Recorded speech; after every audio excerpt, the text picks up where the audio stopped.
ஒரே கதை தான் தெளிவா. ஸ்கூல்ல படம் ஆரம்பிக்கிறது வந்து ப்ரீ கிளைமேக்ஸ் வரைக்கும் பண்ற லவ் எல்லாம் பண்ணிட்டு கிளைமேக்ஸ்ல அம்மாக்காக அப்பாக்காக நான் திருந்திட்டேன்ற மாதிரிதான் ஸ்கூல் லவ் ஸ்டோரி. ஒரு மாதிரி தப்பான ஜெனரேஷன் படம் ஃபுல்லா லவ் பண்ணிட்டே இருக்காப்புல மாத்தி மாத்தி.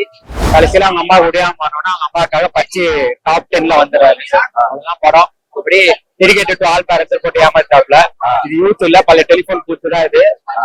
பயங்கரமான சீட்டிங் தான் இது. ஆனா இது வந்து இப்ப உள்ள பசங்களுக்கு எப்படி ஆகும்னா, நல்லதை சொன்னா கூட நல்லதை விட்டுட்டு படம் முழுக்க என்ன பண்ணணும் அதெல்லாம் மாத்தி பண்ணுவாங்க. ஆரம்பிக்கிறது வந்து எப்படி எல்லாம் பண்ணணும் அந்த மாதிரி தான் இருக்கும்.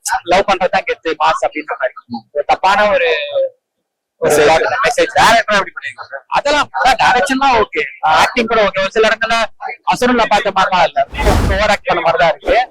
மியூசிக் மட்டும் இல்லைன்னா படம் காமெடி சொல்லுங்க. அங்கங்க ஒரு தலைவா ஸ்கூல் டேஸ்ல நம்ம பண்ற மாதிரி தான், அதெல்லாம் ஓகே தான்.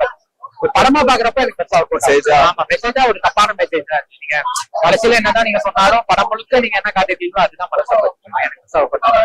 Okay, thank you.